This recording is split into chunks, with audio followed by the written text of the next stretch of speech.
Breaking news చూస్తున్నారు. NATO కూటమిపై Trump సంచలన వ్యాఖ్యలు చేశారు. అమెరికా లేకపోతే నేటోకు రష్యా, చైనా భయపడవంటూ చెప్పుకొచ్చారు.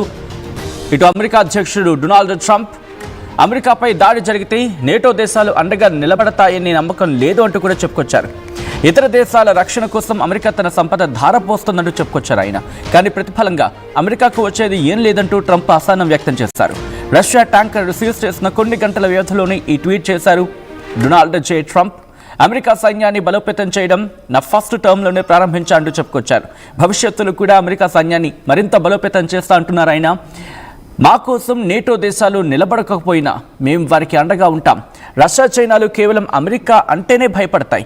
అమెరికా లేకపోతే అసలు మిమ్మల్ని ఎవరు దేగుతారు, అసలు మిమ్మల్ని ఎవరు చూస్తారు, మిమ్మల్ని ఎవరు పట్టించుకుంటారు అనే అర్థం వచ్చేలా నేటోలో తన పాత్ర ఉంది కాబట్టి నేటో నిలిచింది. నేటోలో అమెరికా లేకపోతే మిమ్మల్ని ఎవరు పట్టించుకోరు, అసలు మీరెవరో మీ ప్రపంచానికి సంబంధం లేదు.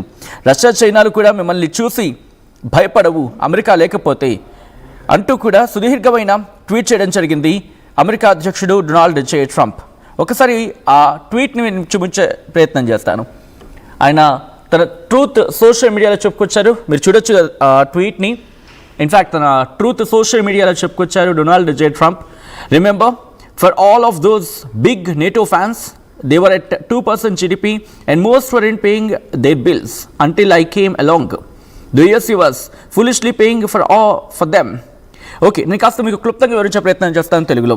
ఆయన ఏమంటారంటే కనుక all of those big NATO fans ఎవరైనా ఉంటే కనుక వాళ్ళకి నేను చెప్తున్నాను వినండి. వాళ్ళు కేవలం 2% జీడిపి మాత్రమే దాంట్లో వెచ్చించారు. అండ్ దాంట్లో చాలామంది ఆ బిల్ కూడా పే చేయట్లేదు. నేను వచ్చేంత వరకు వాళ్ళు ఎవరు కూడా పే చేయలేదు. అండ్ నేను వచ్చిన తర్వాత ఇక్కడ మీరు ఆ రెండో లైన్ చూస్తే the USA was foolishly paying for them. ఆయన ఒకటే అంటున్నారు, యుఎస్ఏ ఫూలిష్గా అక్కడ పే చేయడం జరుగుతోంది. అండ్ ఐ రెస్పెక్ట్ అంటూ మరి ముఖ్యంగా గౌరవిస్తూనే నేను వచ్చిన తర్వాత అది 5% జీడిపి వారిని పే చేయమని చెప్పాను. వెంటనే ప్రతి ఒక్కరూ అది సాధ్యం కాదన్నారు, బట్ సాధ్యమైంది. మరియు ముఖ్యంగా వాళ్ళందరూ నా స్నేహితులు అంటున్నారు ఆయన. ఒకవేళ నా ఇన్వాల్వ్మెంట్ కనుక లేకపోయి ఉంటే ఇప్పటికే యుక్రెయిన్ని రష్యా స్వాధీనం చేసుకుని ఉండేది అంటూ కూడా డొనాల్డ్ జే ట్రంప్ చెప్పుకొచ్చారు. రిమెంబర్ ఆల్సో అంటున్నారు ఆయన. అంటే గుర్తుపెట్టుకోండి, నేను ఒక్కరిని 8 యుద్ధాలని హ్యాండిల్ చేశాను. నార్వే నేటో మెంబర్ అయినప్పటికీ నాకు నోబెల్ ప్రైజ్ ఇవ్వడానికి నిరాకరించింది. కానీ అది నాకు మ్యాటర్ కాదు. ఎందుకు నాకు మ్యాటర్ కాదు? ఎందుకంటే నేను కొన్ని లక్షలాది మంది ప్రాణాలను కాపాడాను కాబట్టి నేను పట్టించుకోను. రష్యా, చైనా కూడా జీరో, కనీసం అంటే కనీసం భయపడవు నేటోకి ఒకవేళ అమెరికా కనుక లేకపోతే. నాకు ఒక డౌట్ కూడా ఉంది, ఏమని? NATO would be there for us if we really needed them. అమ్మో, చాలా ఇంట్రెస్టింగ్. అది యుఎస్ఆ లేకపోతే అజ్జా, అది ఒక క్వశ్చన్ మార్క్ అనుకుంటే నాకు అనుమానం ఉంది. NATO would be there for us if we really needed them ఉండేదా అని అంటే నేటోకి సంబంధించి ఆ ప్రస్తావన లేకపోతే నేటోకి సంబంధించి మాట్లాడుకునే సందర్భంలో నేటో ఉండేదా, దాని అస్తిత్వంగా ఇక్కడ ప్రశ్నిస్తున్న సందర్భం అనుకోవాలి. ప్రతి ఒక్కరూ లక్కీ. ఎందుకంటే నేను మన మిలిటరీని నా ఫస్ట్ టర్మ్లోని మన మిలిటరీని బలోపేతం చేశాను, నేటో మిలిటరీని బలోపేతం చేశాను, కంటిన్యూ చేస్తున్నాను. అండ్ రాబోయే రోజుల్లో కూడా నేటోకు ఉంటాను. We will always be there for NATO అంటున్నారు ఆయన. ఒకవేళ మీరేం చేయకపోయినా నేటో ఉంటుంది, మేమందరం కూడా ఇన్ఫ్యాక్ట్ అమెరికా అనేది ఉంటుంది అని అర్థం వచ్చారని చెప్పుకొచ్చారు. ఇక్కడ రష్యా, చైనాలను ఉద్దేశించి ఏమంటున్నారంటే అవి భయపడుతున్నాయి, గౌరవిస్తున్నాయంటే నేటోకి కేవలం నా వల్లే. ఎందుకంటే అమెరికా నేను మళ్ళీ గ్రేట్ ఆయన ఏమంటున్నారంటే the only nation that China and Russia fear and respect is the DJT rebuilt USA make America great again. అంటే నేను పునర్నిర్మించిన అమెరికాను చూసి అంటే తాను నిర్మించిన అమెరికా అంటున్నారు ఆయన. తన ఫస్ట్ టైంలో నిర్మించిన అమెరికాను చూసి రష్యా, చైనా వాళ్ళు భయపడుతున్నాయి కాబట్టి నేను అమెరికాను మళ్ళీ గ్రేట్గా చేస్తాను అంటూ కూడా చెప్పుకొచ్చారు ఆయన. నేటో విషయంలో నిన్నటి నుంచి కూడా చర్చ జరుగుతుంది. ఎందుకు నేటో విషయంలో చర్చ జరుగుతుంది? ఇక్కడ మాట్లాడుకున్నప్పుడు ఒక కాంటెక్స్ట్ నేను మీకు ఇచ్చే ప్రయత్నం చేస్తున్నాను. చూడండి, గ్రీన్లాండ్ విషయం. డెన్మార్క్ ఏమో ఆఫ్ కోర్స్ దానికి స్వయం ప్రతిపత్తి ఉంది, డెన్మార్క్ తమదే అంటుంది, డెన్మార్క్లో భాగం అంటుంది. ఇది గ్రీన్లాండ్ని.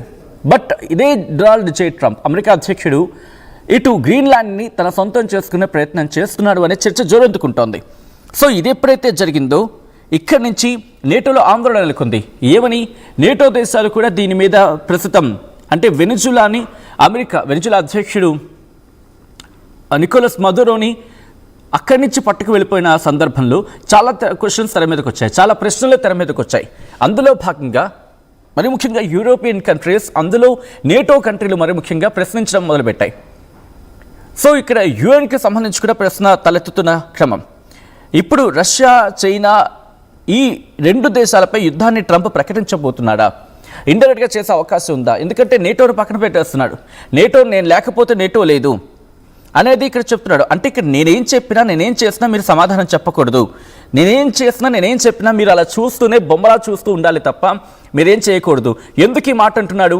ఇక్కడ నేను ఒక కాంటెక్స్ట్ ఇచ్చే ప్రయత్నం చేస్తున్నాను. మీరు కనుక అబ్జర్వ్ చేసి మీ దగ్గర మొబైల్స్ ఉన్నా లేకపోతే గ్యాడ్జెట్స్ ఉంటే ఒక్కసారి వరల్డ్ మ్యాప్ను ఓపెన్ చేయండి.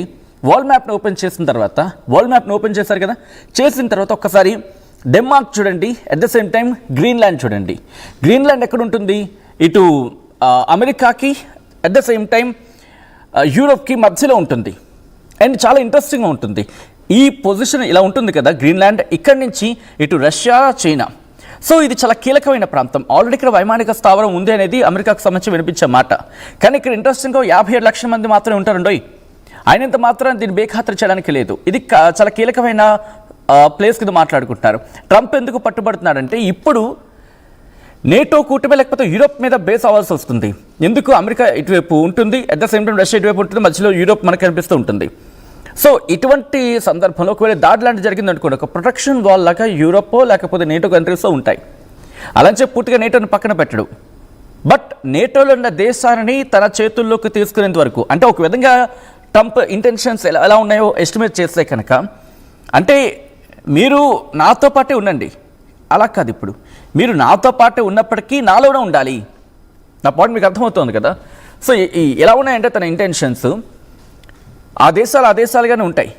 కానీ ఏంటంటే అమెరికాతో స్నేహపూర్వక సంబంధం కాదు, అమెరికాలో ఉండాలి, అమెరికాతో ఉండడం కాదు, అమెరికాలో ఉండాలి అనే అర్థం వచ్చేలాగే ఉంది.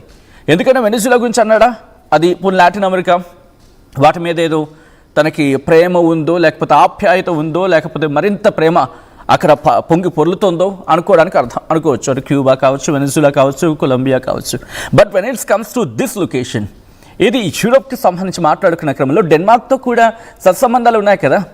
బట్ సత్సంబంధాలు ఉన్న డెన్మార్క్ని కూడా హెచ్చరిస్తున్న పరిస్థితి ఉంది కదా, విడిచిపెట్టట్లేదు కదా. సో డెన్మార్క్ విషయంలో అలాగే బెదిరింపులకు పాల్పడుతున్నాడు. డెన్మార్క్ని కూడా మీరు ఏం చేసిన మీరు ఎలా నాకు సంబంధం లేదు, మీరు నా మాట వినకపోతే కనుక మీకు కూడా మీ లెవెల్లో మీకు ఉంటుందని చెప్పి వార్నింగ్ ఇస్తున్నాడు.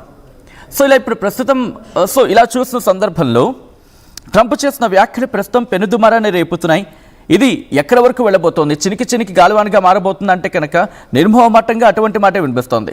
సో ఎందుకు నేటో అనేది అంత కీలకమైనది ఒక్కసారి నేను మీకు ఒక చిన్న, అఫ్కోర్స్ చాలామందికి తెలిసి ఉండొచ్చు, బట్ చిన్న పిక్చర్ ఇచ్చే ప్రయత్నం చేస్తాను. ఇది 1949లో ఎస్టాబ్లిష్ అయింది. దీంట్లో అమెరికాదే కీలక పాత్ర. ఎంత కీలక పాత్ర అంటే కొద్దిసేపటి క్రితం ట్రంప్ చెప్పినట్టుగా మిగిలిన